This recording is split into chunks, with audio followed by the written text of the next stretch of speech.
Welcome to The Unconventional Path, entrepreneurship and innovation stories and ideas. Hello, I'm Bela and Mike. And I'm Mike Wasserman. Today, we're excited to be joined by Stephen Halasnik.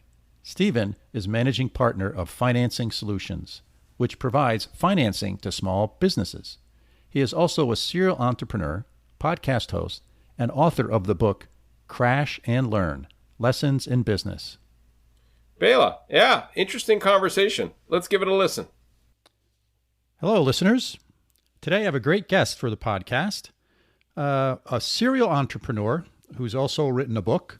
And I wonder if you could introduce yourselves to our guests, give us your full name, and what do you do? Sure. Well, my name is Stephen Halasnik, and I own a couple companies right now. The main one that I own is Financing Solutions, which I'm sure we'll talk a little bit about. And I own another company called Elite Funeral Funding, and I also own another company called Credential Agent. But the main businesses I'm in is basically Financing Solutions, which provides small businesses with lines of credit. Oh, wow. So small businesses always struggle with getting lines of credit. They often are new and they don't have a history. And so how does that work as in your business? So, we'll talk about what it does, and then so any business that's over $400,000 in revenue, or any nonprofit that's over $200,000 in revenue, can apply to us on a 2-minute application, get an instant answer, basically what we're looking for is two things. Three things: cash flow. Good cash flow over $400,000 for a business. Usually our sweet spot is $400,000 to $5 million in sales. We provide a line of credit up to $100,000. The line of credit costs nothing to get in place, and it costs nothing if it's not being used. And it's set up for a year, so you can you access it through our web portal. And I'll give you a quick thing. I mean, I've had a number of businesses, and I've worked with a number of banks. And most people who haven't worked with banks yet for their businesses do not know that you need 100% collateral and a personal guarantee to work with a bank. And we don't require either one of those things. So we're looking at the business and we're saying, yeah, this person's this company is going to be good for it. And we're making the decision based on your current financials. And it's a 2-minute application. It's easy. Listen, we'll talk more about it later. But if you don't have a line of credit in place, especially in today's upcoming recession, you really should have something there for yourself as a backup plan. And that's what we do. Yeah.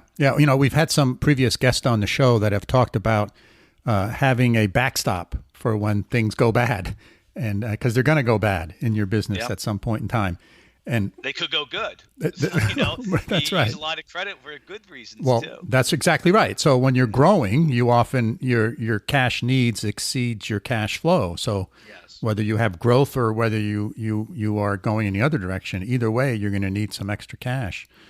So in addition to sort of not having to have the personal guarantee and 100% collateral, in what other ways are you different than a bank? Well, that's huge right there. I mean, small businesses are just not going to get approved. That's number one. Number two is maybe some of you have heard the term cash advances, or we're certainly not a payday loan company. So that's completely different. But cash advances are where you go to a company, and there's a lot of them out there, and you go there and you say, I need $10,000, and they say, okay, here's $10,000, but you have to pay us back. Typically, it's about $15,000 over a 4-month period of time, and they have a daily payment. Our line of credit is, you get it, if you need it, you use it, and you can pay it back anytime you want. And when you pay it back, you're only paying back the principal, just like a regular bank line of credit. So the difference is we're much, much, much more inexpensive, much more flexible. Honestly, a lot of clients that we work with use the money because there was a delay in payment and they have to make payroll. And it's really the huge majority of our clients. You can't miss payroll. Not only does it really upset your employees, it ruins your reputation with your employees. And third, it's illegal. If you miss payroll, the state and the federal government can come in, or the state can come in and really fine you, cause you a lot of problems, and really cause some issues. And when you have disgruntled employees, you never know when they're going to tell the state. Yeah. So Yeah. That sounds like a great service you provide for small companies. So let me ask the question: what's the catch? Is there a catch here? well, I think the catch is if you keep it out for a very, very long period of time, we're talking like 6 months, then it's very expensive. But the way it's intended to be used is for like a couple weeks, and there is no catch. It's, and I really am shocked if I ever. It's pretty rare when I have someone who applies and says, "Well, I don't need it right now." I'm like, uh, why wouldn't you get it? It costs nothing. Right. It's a backup plan. It's easy to get in place. I mean, once you fill out the offer letter, once you fill out the application, which is 2 minutes, we'll give you an offer letter, and then you send in a few documentations, bank statements, tax returns, driver's license, voided check. It's easy. And then you have it there. And then, especially in today, because lending, my competitors right now are not providing any lines of credit. And I don't mean just banks. I mean online lenders. They are all in a holding pattern, and it's because they lost their funding to provide it. My competitors are funded by banks. I'm funded by private money.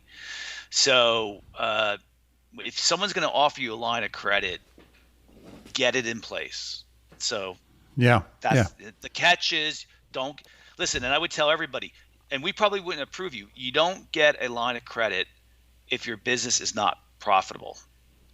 You get the line of credit because, and you use your line of credit because there's a short-term situation that you need to address. Right. There's a mismatch between your cash flow and your cash needs. Right. Yeah.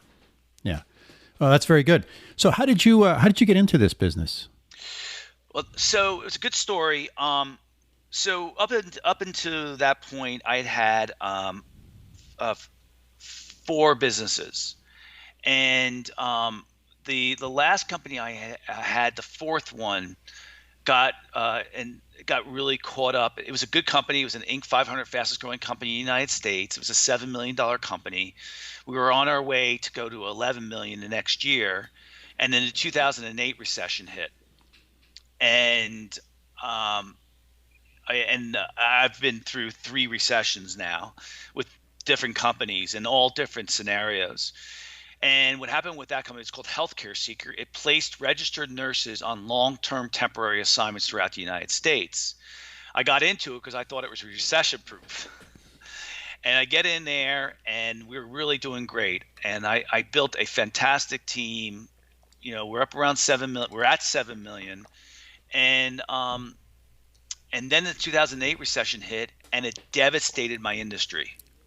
The industry went from a $13 billion industry to a $7 billion industry.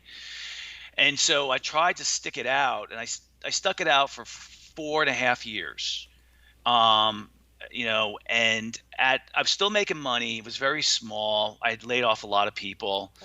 And, we had gotten down to like $500,000 in revenue, and then I just couldn't take it anymore. So I closed up shop, and I started looking to do angel funding deals. And that's what a lot of entrepreneurs do. And, angel funding, of course, is when you invest money in all these other companies, and, and you think you're smarter than everybody else that's out there. And, while I was doing that, my good friend of 20 years, who was also a really good entrepreneur, he built his company and sold it. He sold it for like $11 million, and we had 2 partners. And so we started looking together for businesses. Over the next 2 years, we didn't find anything. But what happened was I had a mentor who was my mentor for 20 years. and he was in the same business I'm in right now, providing lines of credit. His was a little bit different, but he kept introducing the idea to me, and I was like, no, I don't really understand financing. I'm not good. I'm not really good at it. And I brought my business partner and to a luncheon meeting that I had with my mentor, and my business partner is super smart, and he instantly got the value of the business, and he understands finance really well. And when we left that meeting, he was like, Stephen, he goes, this is a good business for us because for 20 years we've been building companies. We really understand businesses. It's not like a bank that's looking at all these other stuff. You're kind of looking at a business and in some regards making a gut decision. And so this was, 7 years ago. Now, Financing Solutions been going on for 7 years. We're about $25 million in sales right now, and it's a good business. It was a good decision, and so that's how I got involved in it. My mentor introduced it to me, and my business partner recognized the value of it, and that's how it happened. Yeah, wow, it's a great story. So in your business and financing solutions, Stephen, how do you manage your risk? Yep. So we're looking at things that are going to certainly knock some people out too. There's certain industries that we won't work in. Like we don't work in trucking. Trucking, that industry has a history of kind of not paying their bills. Really, I don't mean to be to put anybody down who's in that industry. We're very hardworking people, but for some reason, it's just like an industry. There's certain industries that we don't like. Sure. There's other Sure. there's other industries that don't like really require a line of credit.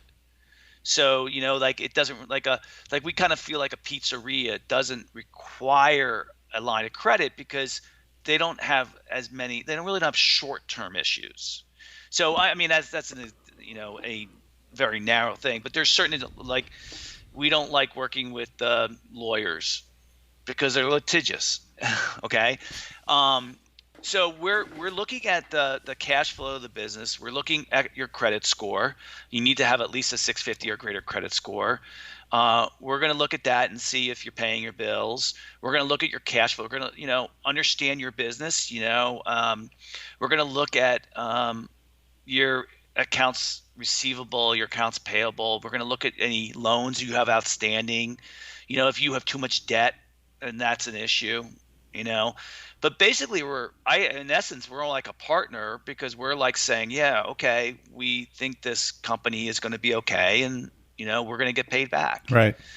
So we're looking at a couple of things. We're just like looking for any potential issues, and that's what we're kind of making a guess on. Yeah. And so if I apply for this line of credit, you said it's good for a year. Is that? It's good for a year. It doesn't have to be used. Yeah. And can I renew it? So is it like basically a once a year renewable thing? You're going to check my figures and balance sheet again and P&L and stuff, and then you can extend it or not. Yep. Oh, very nice. Very nice. So you also wrote a book, Stephen, I think, right? Yes. Yeah. So tell us about that. I wrote a chapter in a book that's a best-selling book on Amazon. Ah, okay. So that's good. Yeah. So the book is called Crash and Learn. And when I was asked to write a chapter in it, I kind of, my story is a good story in that, I've been able to build a variety of different companies and they've all been successful. And the definition for me of successful is they've all made money. They've allowed me to have the quality of life that I want, the house that I want, and be able to do the things I do. I haven't made it big time. I've never, I haven't sold a company kind of yet, right? I mean, I did sell 2 companies, but it was for a small amount of money. But Crash and Learn is about my experience of the ups and downs of building a business. And, I had a good friend who said, the top line of your business is like a squirrel. It's going to go all over the place. It's going to go up, it's going to go down, it's going to go sideways. It's going to go all over the place. And that's really been the experience with a lot of the businesses I've been involved with. And the businesses that I've built have been between 5 million and 25 million.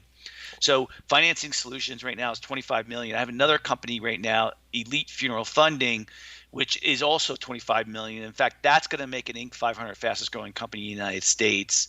I actually have 2 people running that business, and my partner and I provide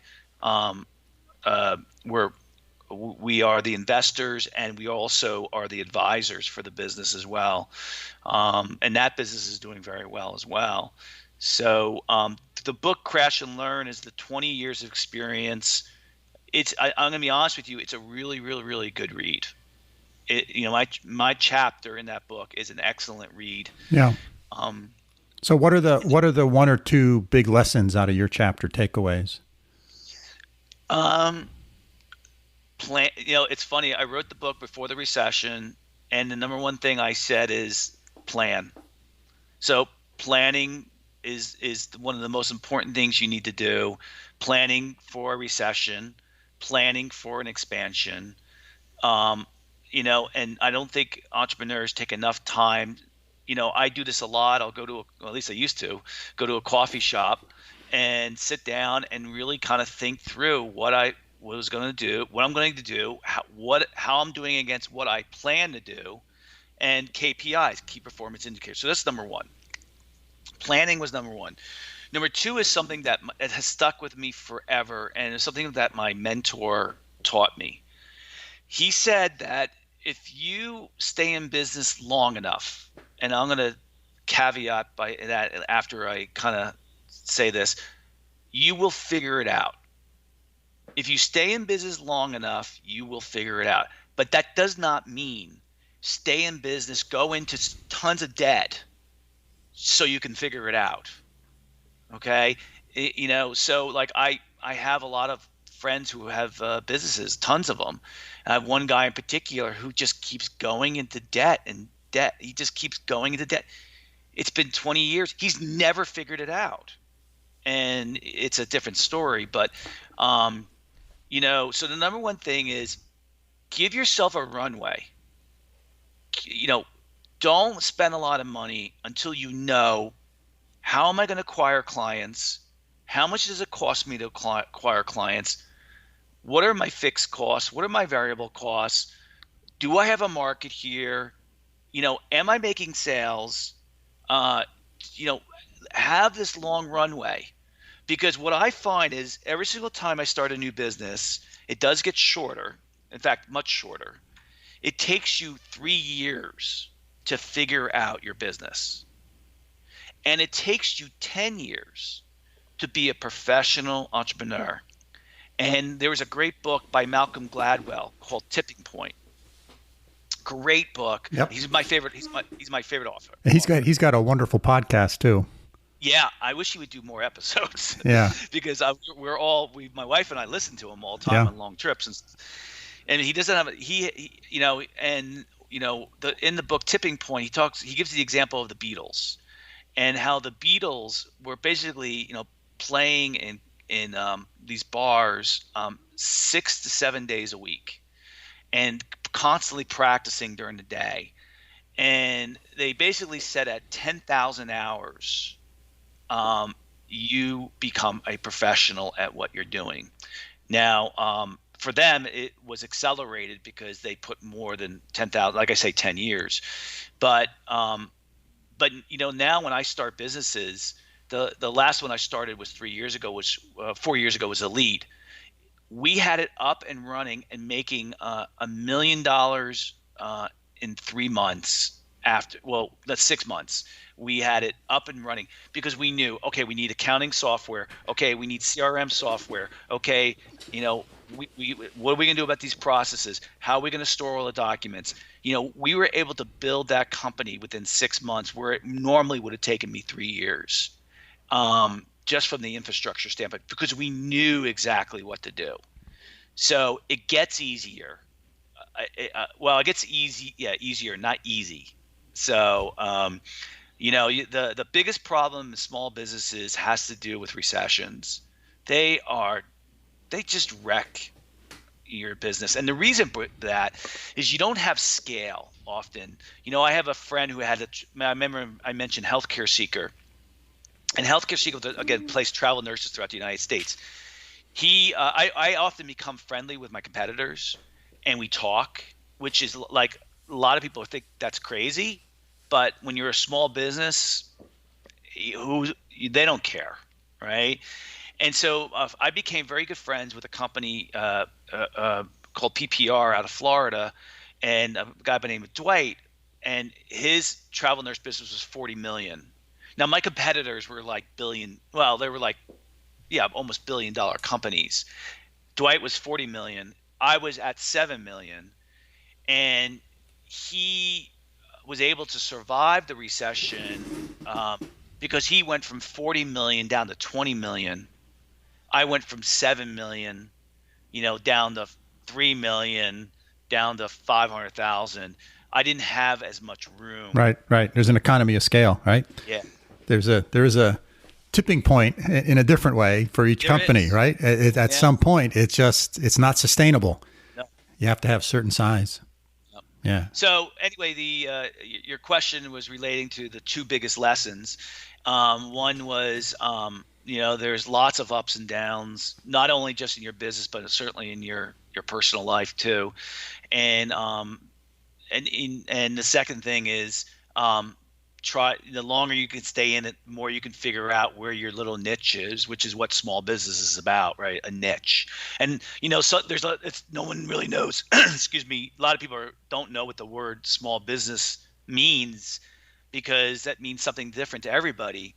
If you own a $500 million company, you think a small business is 20, 30, $50 million. That's a small business. If you own, a $10 million business, you think, 500,000, $1 million business is small. Right. Yeah. Yeah. It's a relative scale. So you started a lot of businesses. You're clearly a serial entrepreneur. So let's dive a little bit into your background and where'd you grow up? I grew up in a town called Watchung, New Jersey. And Watchung, New Jersey, we moved from Linden, New Jersey when I was 3 years old. I have two older sisters.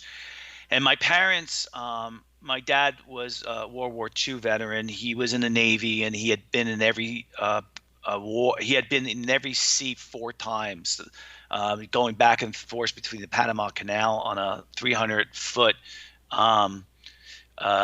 boat, which is like a safety boat that would help aircraft carriers when they got destroyed. The reason I mention that is my parents were very humble and very modest and very frugal. And we moved from a town like Linden, which was this extremely blue-collar town, to Watchung, which is a very much professional town. And my parents wanted to give me a better life, give our kids a better life, a better education. Well, while I was there, I was always been very, very highly motivated. I was an exceptional athlete. And by the time of 17, I decided that I wanted to own my own company. At the time, the hot thing was Bill Gates and Steve Jobs and these guys who kind of built their own company. And there was a prestige about owning your own business. And I liked two things. I liked the prestige and the notoriety. I wanted to prove people I was something special. And the third thing was I wanted to control my future. So at the age of 17, I decided I'm going to go work for a big company, learn, make all my mistakes on their time, and then start my own company. And that's exactly what I did. So I went on after graduating from Rutgers University. I went on to work for Xerox Corporation. I was one of their top sales reps in the country. And I worked there for almost 8 years. I loved my job. I was really good at it. They treated me very well. It was great. I loved it. But I knew after 8 years that management at a corporation wasn't going to be my skill set. And during that time, I met my mentor, and I continued to prepare myself to own my own business. And I was going to get married. I was 29. My wife knew my dreams. a recession hit in the United States, and so I wasn't getting a promotion for the first time. I'd gotten promoted 5 times in 8 years. And so I started seeing that. So my wife knew it, and my wife said, "You know what? If you're going to do it, go do it now." She knew I had been preparing for it. I'd been taking class. I read lots of books, and she was an accountant, so she made pretty good money. And so the problem was I spent all this time learning how to run a business, and I didn't come up with an idea about what I would do. And so my mentor said, pick something you know. And so at Xerox, I was involved in this new technology called digital printing. And so I started a digital printing business with this new technology that allowed you to print on-demand brochures and customize. It was hot back then. Well, it was new back then. And so I started a company called Digiprint. And what I did was I worked for Xerox for half of the day without them knowing it. And I started my Digiprint business for another half, the rest of the half of the day. I was working, 70 hours a week. And I did that for 2.5 years. Well, I did that for a year, and then I quit Xerox because I was making about $70,000 a year with the new business. And I was kind of going crazy working all those hours. Sure, yeah. So then I worked with Digiprint, and the equipment that was required for the business cost $1 million. And I never ever let money stop me from going with an idea. And so what I started doing was I started using other people's equipment, and I would just outsource the work to them. So I would get the business, I'd bring it to them, they'd do the printing of it, and it allowed me to see what was going on in the market, which is very common with me. I don't spend a ton of money. I get in there with as little money as I can, kind of let the cash flow build on its own. They learn a lot. And I learned with Digiprint that, one, there wasn't enough money in the business to just do digital printing.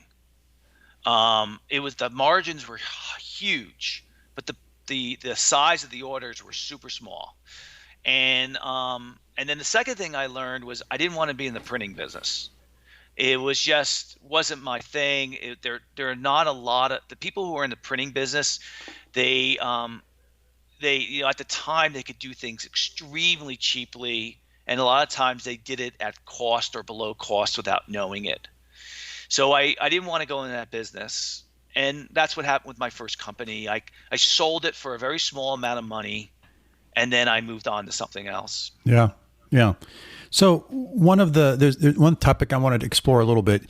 What you said was you knew you wanted to start a business. But you also wanted to gain some experience by working in a larger company, right? Make your mistakes, do your learning on their meal ticket, so to speak.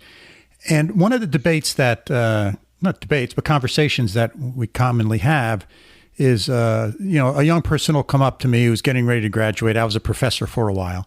And they asked the question, well, should I go start my business today, or should I go work for a larger company for a while, gain some experience, and then start my business? And I don't think there's a right or wrong answer there, but I did want to just explore that a little bit with you and sort of get your thoughts on it. Do you still find that that's the viable way to go? Yeah, I would agree with your comment, and that is there's not a right or wrong answer. There's just an answer that's best for you. What happened was when I turned 29, my mentor, things have changed a lot about entrepreneurship since I was 29. I'm 55 now.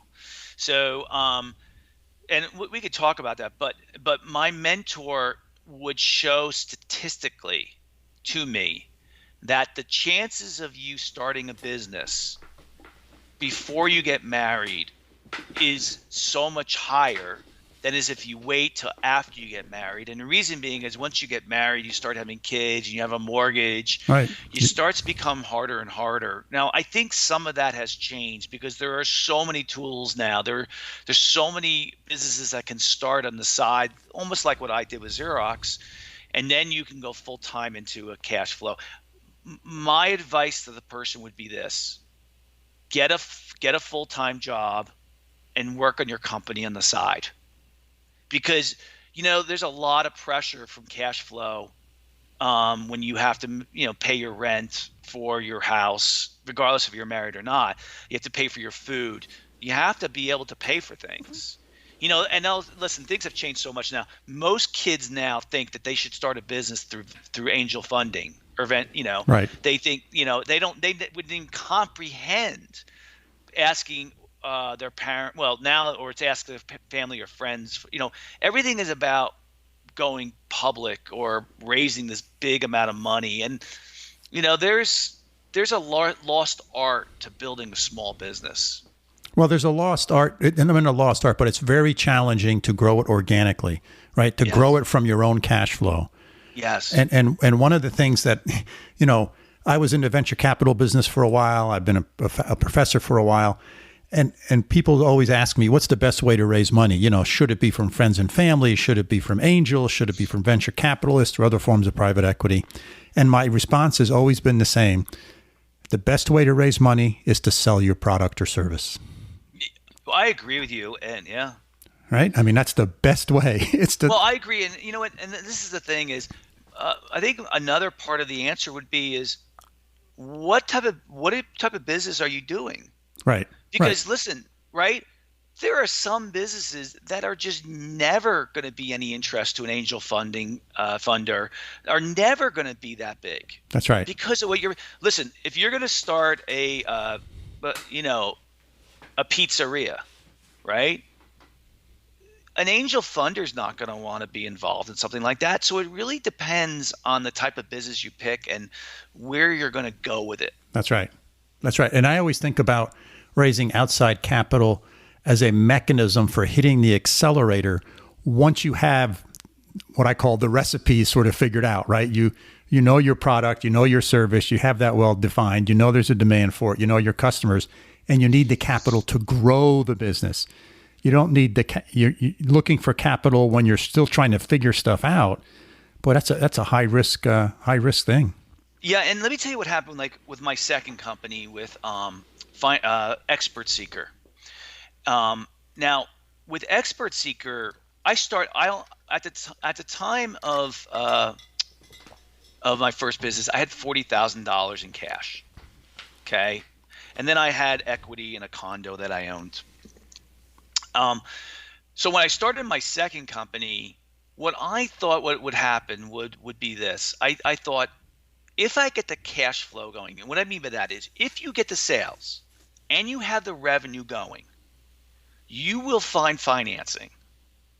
And the financing you find that way is something called factoring.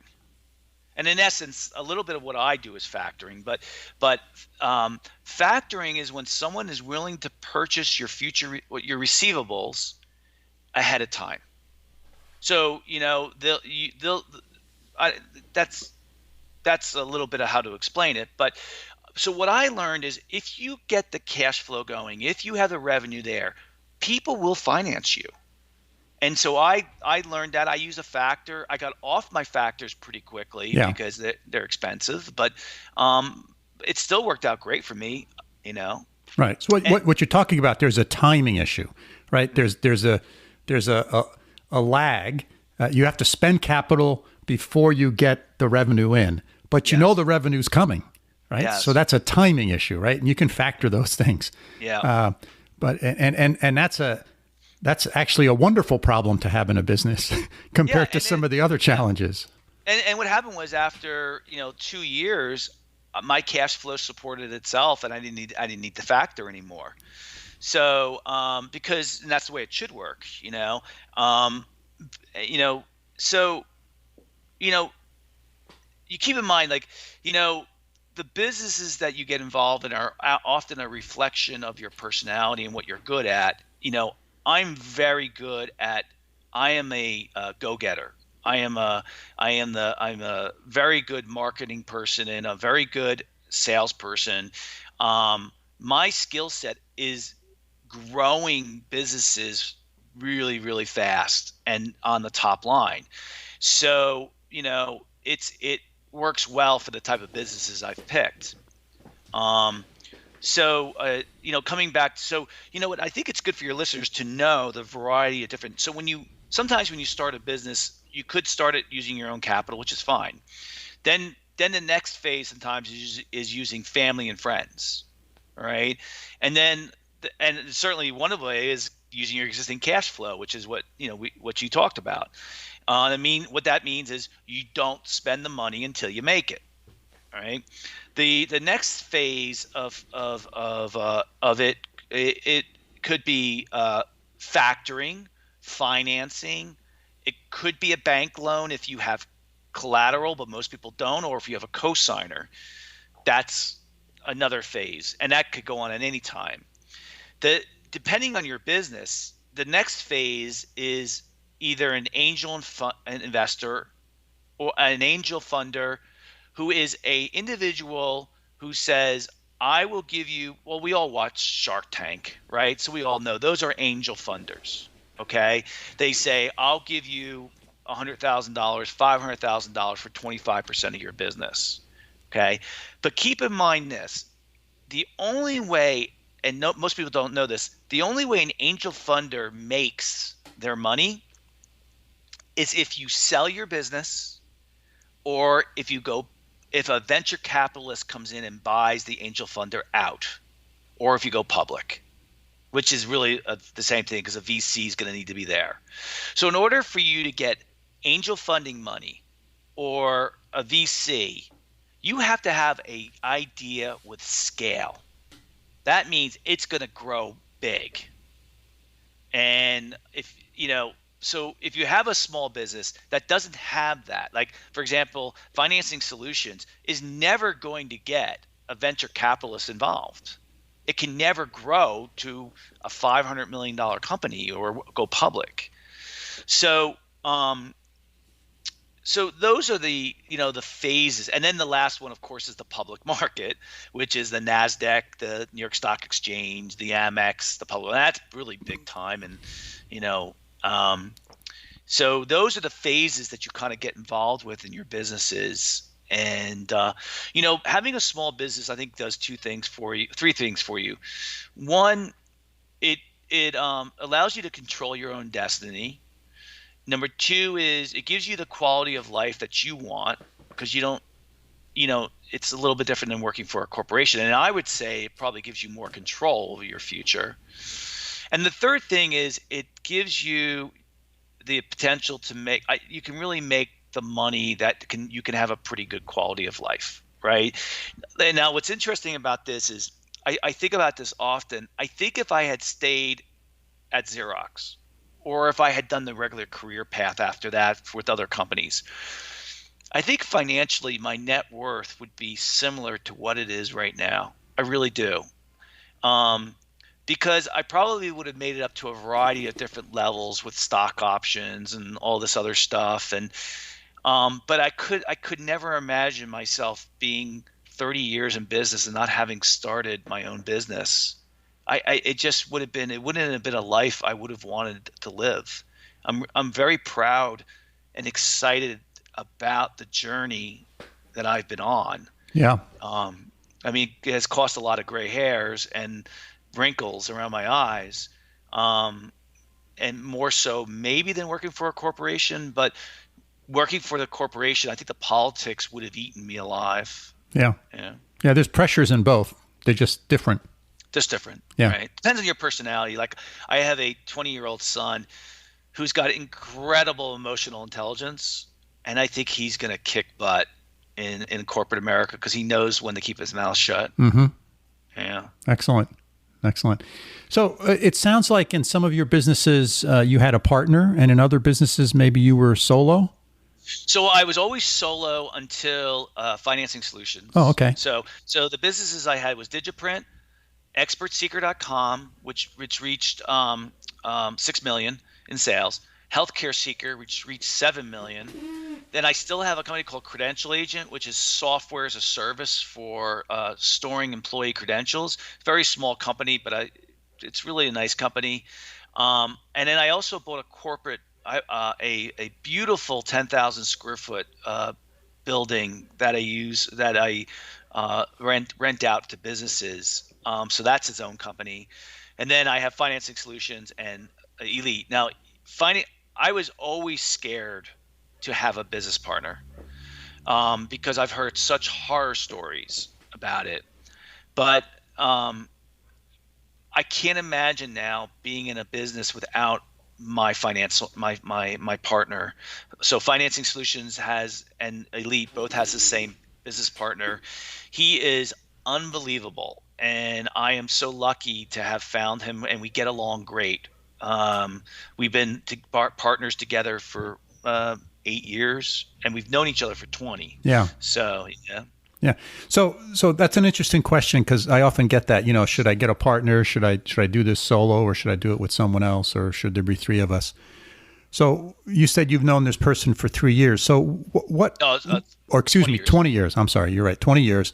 What are the characteristics that make for a good partner? I would only say the characteristics that, well, okay, so let's do an absolute, right? The absolutes that you have to have. They have to be totally honest. They cannot lie ever.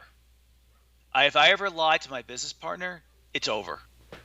Nor would I ever do it. But integrity of honesty to partners, number one. If you can't trust your partner, forget it. Okay. So other absolutes, I don't know. What do you think? What do you think another absolute would be to have a partner? Well, I think I have had a few occasions. I've started a couple companies, and some of them I've had partners. And the one that worked really, really well, we actually took it to business public, right? So it turned out to be a pretty good thing, is we thought very differently, but we almost always ended up in the same place. Yep. Right. So our path to get there was very different, and we were very different personalities and people, but we sort of almost always ended up in the same place. Yeah. Now I could talk more specifically about my partner and what an advantage we have on each other. And that is, I am the go-getter. I'm the guy outside who makes things happen. He's the guy inside who figures it out, how it's going to happen. Yeah, it's interesting you brought that up, because my partnership was the same way. He was the external face of the business. Yep. And I was the person in the engine room who kept the ship running, right? Yeah. Did the operation stuff, et cetera, right? So knew how to operate the business, and he was like the business development, sales guy stuff. Yeah. And it's just and the other thing with him that he doesn't think it's a big deal, but I do. He's incredibly patient with me, and that is, I could be a little naive, not naive. That's not the right word. A little dense sometimes about, like understanding contracts or financing rates and figuring it out. It takes me a while sometimes to understand complicated issues. He's incredibly patient, and he explains things to me very simply so that I can kind of understand it.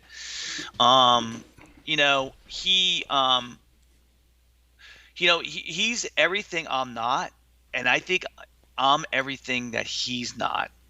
I think he's more valuable than me, but he would say I'm more valuable than him. I just got really lucky, and not only that, he is a ton of fun to work with. It's so funny when a lot of my friends, so I belong to the same entrepreneur group for 20 years now. It's called the Entrepreneur Organization. I would highly recommend, if you don't know about it, to join it. And you're put together with a group of other entrepreneurs. There's 9 guys that are in our group that have been together for almost 20 years now. And it's funny when that's how I met him, was through the group. And him and I get together and the other guys are there, Keith and I can almost finish, we finish each other's sentences, and it's like being in a room with it's just ideas are flowing like crazy, because we are just both thinking through things and talking, and it's a lot of fun. It's a lot of fun. Yeah. Excellent. Excellent. So, Stephen, we've been chatting for almost 45 minutes here. So I want to wrap this up. Is there anything I should have asked you that I haven't, or anything else you want to share with our listeners?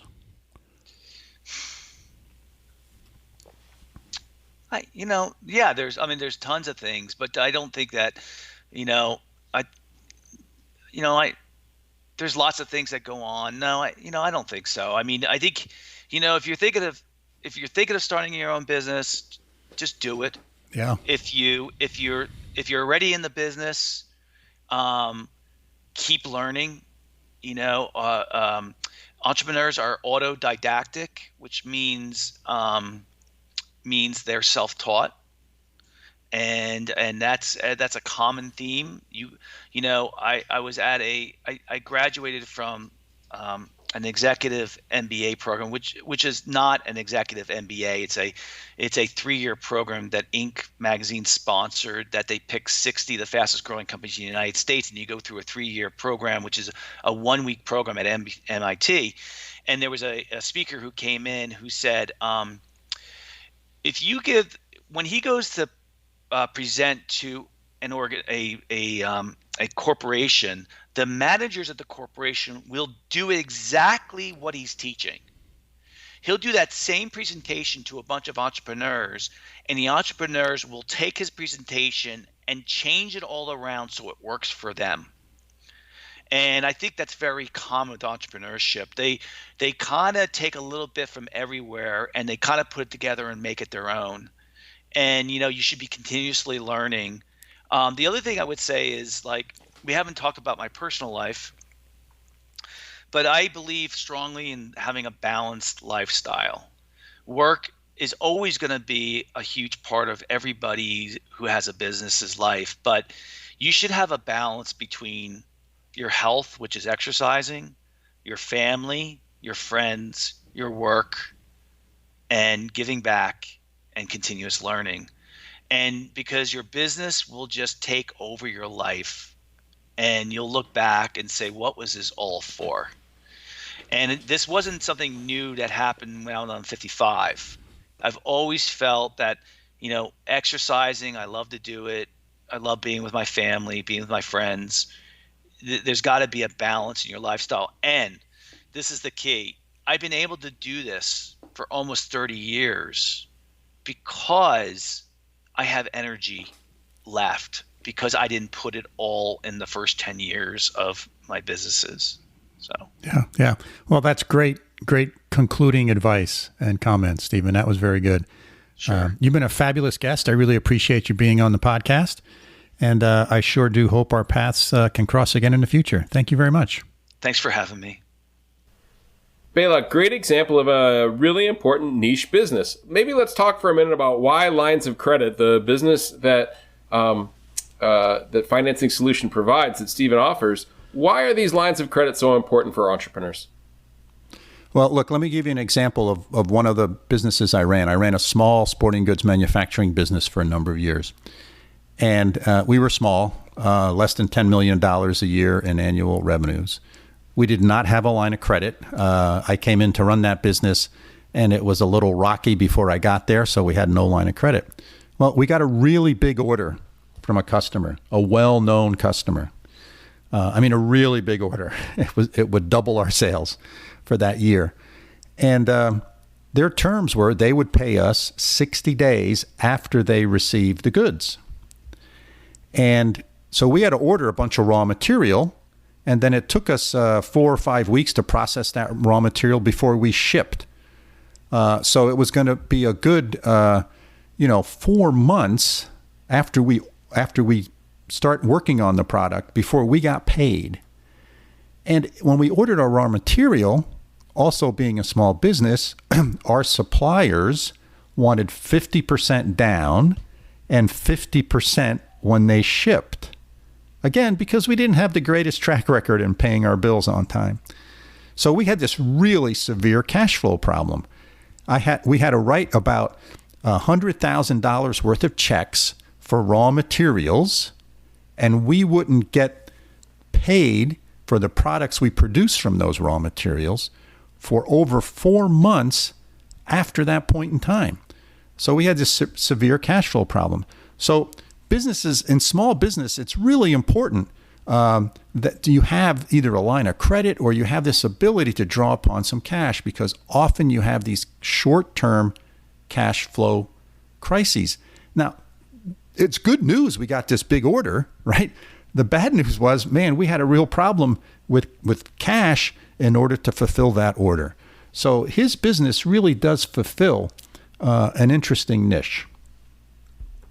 Yeah, agreed, Bela. And it's something that I've always advised startups is, hey, if you can arrange for a line of credit, it's a good thing to have. And it shouldn't cost you anything, right? If you're doing it the right way, your bank should offer you a line of credit. Now, you'll often have to sign a personal guarantee on this, which is a little scary. Maybe we could talk about that in a few minutes. But having this line of credit is great. I mean, Stephen talked about making payroll, and that's obviously really important. But yeah, any kind of business where you have a supply chain, and especially if you do business with the bigger the company, typically the longer they're going to take to pay you, and it's going to be written into the terms. And it could be 4 months, 120 days, no problem. And you got to pay your suppliers sooner. I mean, Apple's got it great, right? And Apple, when you buy an Apple product, everybody buys it, pays for it immediately, right? Use your credit card, and you buy it. So they make the cash literally the minute that they sell the product, and they have so much market power that they can really push when they pay suppliers for the various things that they don't really make anything on their own. They have all this stuff made. They can push the suppliers out so that they hold on to everybody's cash for 4 months. It's a lot of money. They can make a lot of interest with it or invest it and do that. So it's a positive cash to cash cycle, we call it. Whereas if you're a small business, you usually are dealing with bigger companies, and it's working in the opposite direction. So yeah, line of credit, critical piece in any kind of manufacturing business. And yeah, on the services side too, when you got to make payroll and you have an unforeseen expense, it's nice to have that cash pad so you're not. It's a way to sleep a little better at night. And they can be expensive. You have to really be careful of the terms. I think you and I have both had several of these, and it can be a challenge, but it's a lot better than the alternative, right? Of not making any, and you don't want to borrow money and sit on it. That's why the line of credit is a better. It's just in case. Right. It's a contingency thing. You shouldn't rely on it as a long-term source of financing.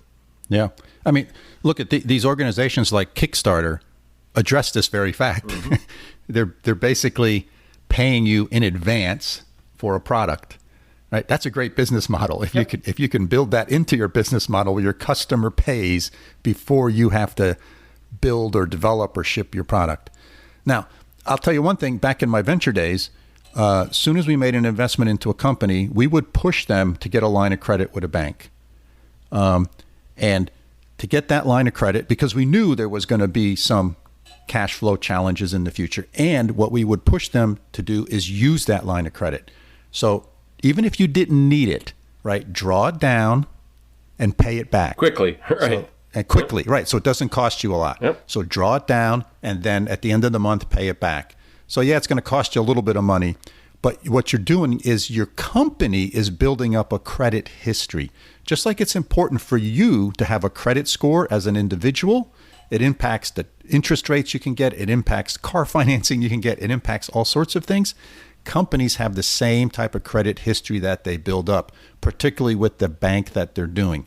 So by drawing that down and paying it back and drawing it down and paying it back, the loan officer or the person you're working with, the account executive at your bank, is gaining confidence and history in their file, so that when you do go to them for a loan or you do want to increase your credit line because you have you need it, that person's going to have information in the file and have history that they can then take to their boss to say, hey, look, we think we should up this company's credit line because look, they have this history of paying things back.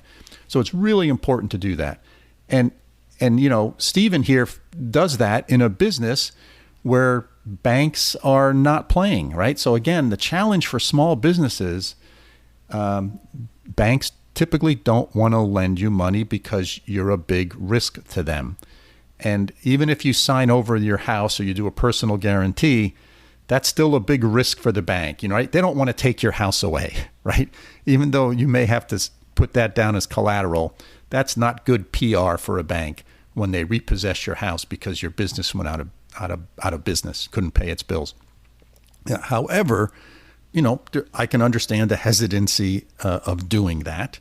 There's an emotional piece to that. And I think what the bank is trying to do is to really understand how committed you are to this business and how committed you are to making this business a success, so they're going to get their money paid back. And by having to give a personal guarantee, that gives them an indication that you're pretty darn committed. So these lines of credit for businesses, this ability to take care of these short-term cash flow challenges is really important.